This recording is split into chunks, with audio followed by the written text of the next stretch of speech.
Hey everybody, this is Steve with Nonprofit Ally, and today we're going to go over how to name your nonprofit. Now the criteria that we're going to go over today also applies to for-profit businesses, so maybe it's better to say how to name your organization. So some of the criteria that you're going to want to consider when you're thinking of naming your name is, one, your name should be unique and memorable. So having a unique name is going to stick in someone's mind easier, which will make it more memorable. So that is one criteria that you're going to want to try to meet. Another one is your name should be easy to spell and easy to say, easy to pronounce. So easy to spell and pronounce. And that will also help it become obviously more memorable. So spelling it, saying it, pronouncing it, make it as easy as possible. Your name should also communicate something about your organization. So somewhere within the name you should have a keyword of some type that communicates what it is your organization is about or what it is your business does.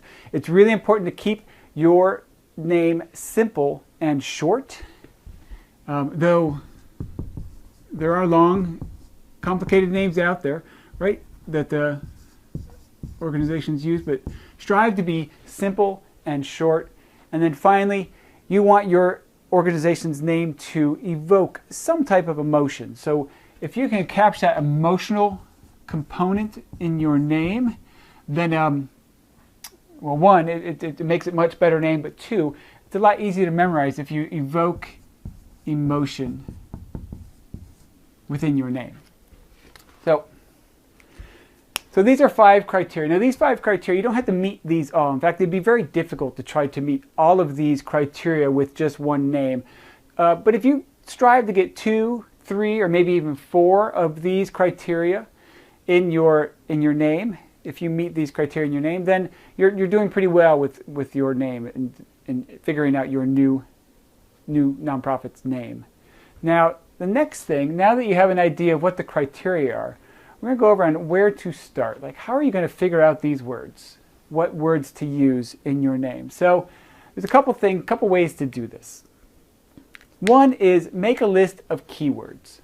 Now your keywords, I'm going to put this up over here. Keywords are pretty much just like they sound. You see keywords when you search Google. You're typing in keywords into Google. So if you have keywords in your name, or at least identify some, it will help you come up with a name. Keywords are what you do, why you do it, who do you serve. Keywords can even be the geography of where you live. Now, once you have those keywords, you can make a list of them. You can type in what it is you're doing, who it is you're serving. You can put animals, pets, if you're doing some type of rescue. Homeless would be a keyword. If you're working with homeless people, if you're working with hungry people, hunger would be a keyword. And make a list of all those keywords and try to put them together in some way that makes your name a little more meaningful to what you do. So it would communicate, over here, communicate what it is your organization's about. But we're not going to stop there. So other ways to address figuring out what your name is to use an acronym, right? Acronyms are basically initials of your name. Acronym, that's how you spell it. And most of the time, these initials will spell something, all right? So let's say that you had an organization called Business and Education Succeeding Together, B-E-S-T, BEST, Business and Education Succeeding Together. Now, there are some pretty famous acronyms out there that don't necessarily spell something, like AARP, NPR is an acronym, and then NASCAR. NASCAR is an acronym. So it's sometimes a lot easier to figure out what you're saying, maybe use those keywords in a sentence, a short sentence, and then make your name an acronym. Another way to go about figuring out your name is to make it up. There are plenty of organizations out there that make up a name and are very successful at it. Google is a very successful organization. Obviously, Google is a made-up name. Other made-up names are things like Honda, right? Acura is a made-up name, but actually I really like Acura's name because they use the name Accu, where in it they have Accu, like accurate and accuracy, so it makes it a very succinct name. But careful with making up names, because sometimes your name might mean something else in a different language. And a classic example is Chevy Nova. Nova in Spanish means doesn't go. So someone didn't do their research there when they made the Chevy Nova, because it turned out to be the Chevy doesn't go. So they obviously stopped making the Chevy Nova. Now, other ways to come up with a name is to use a play on words or a pun. So if you wanted to do that,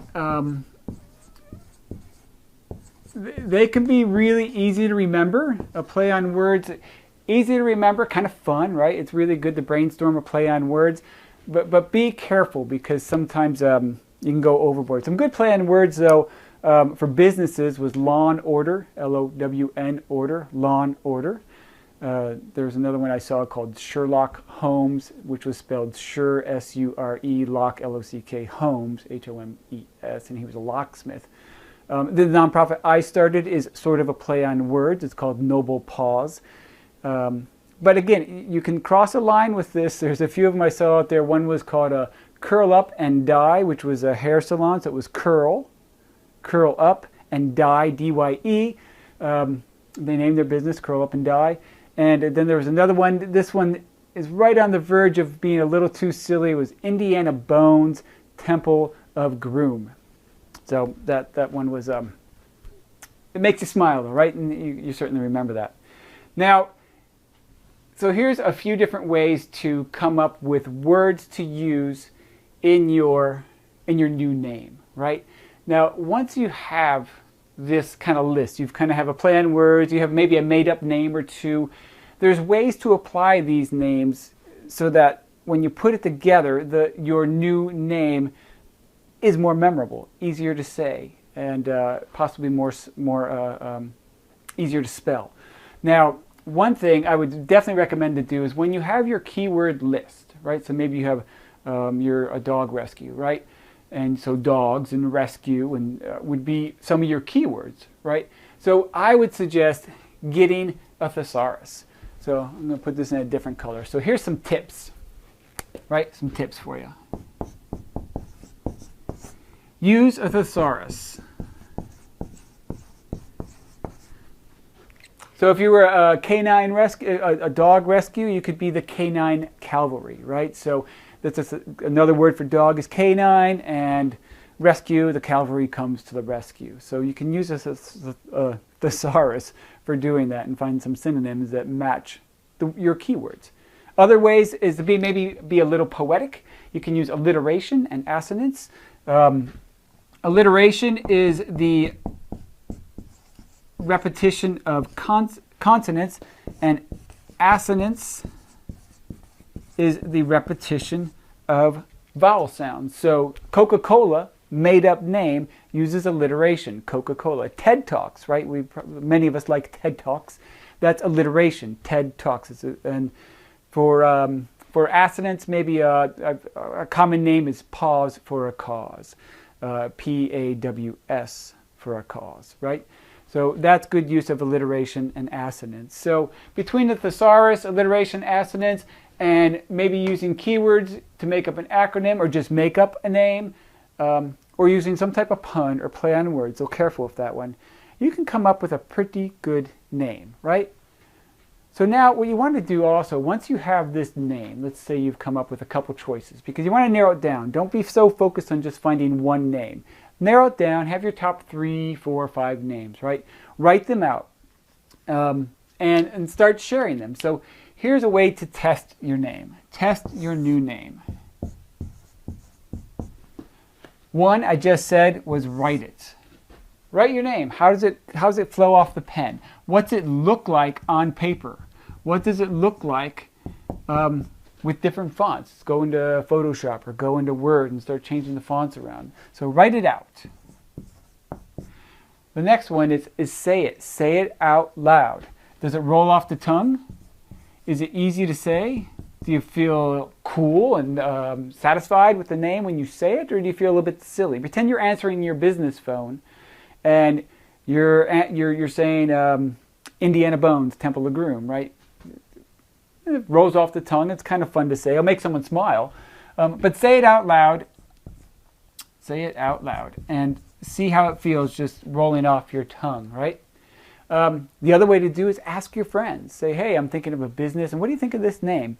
Brainstorm, bounce these ideas off of people. So check with friends and see what they say. And as you start narrowing it down, let's say you've got, now you got your list of maybe 2 or 3 names. You're pretty excited about them. I would go ahead and I would check to see if the domains are available. So if the domain is available, all the better. If it's not available,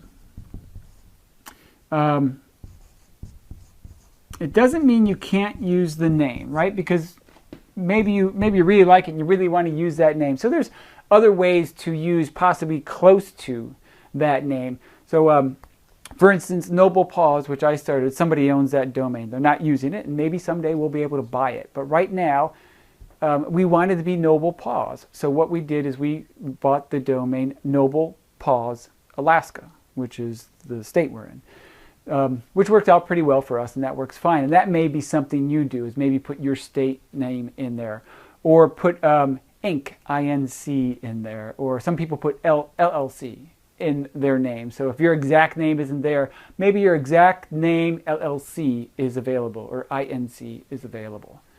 Now, the last thing you want to do is check with your state government and do a name search. So check that the business name is available. Is name available, right? Not just your domain name, but you want to make sure that there's nobody else out there who has that name already, or even close to that name. You have to be careful sometimes, because if your name is close to another organization's name, your state might say, nope, you can't use that because it's just too close to somebody else's name, right? So now you might have 1 or 2 of your names left from your big list, right? You came through, you did all this brainstorming, you have 1 or 2 names. What I would do then after that is I take those 2 names, you've run them by your friends. I would go through this checklist here. At the very top, what we started with. How unique and memorable is the name? Is it easy to say and pronounce? Does it communicate something about what you're doing? Is it simple and short? And does it evoke emotion? If one name over the other meets more of these criteria than the other name, then I would probably lean towards that one. Then there's that kind of gut instinct too. So just go with the one that feels right. If you've got it down to 2, run it through that checklist, and then in the end, your gut will tell you, okay, that one feels right. That feels like what we do. That feels like who we represent. All right, folks. Well, that's it. I hope this is helpful. There is more information on the website at Noble Paws. Sorry, that's my nonprofit. At nonprofitallied.com. You can go to nonprofitallied.com, and there'll be a link down in the notes here below this YouTube video for you to link to an article I wrote on naming your organization. And you can subscribe to the YouTube channel while you're down there reading the description of and the comments, the description of this video. It'd be great if you could leave a comment. If you like this video, give us a thumbs up. Let us know you liked it. Let us know what you liked about it. And subscribe to this YouTube channel, which would be awesome. Thanks, folks. I hope this was helpful, and have a good day.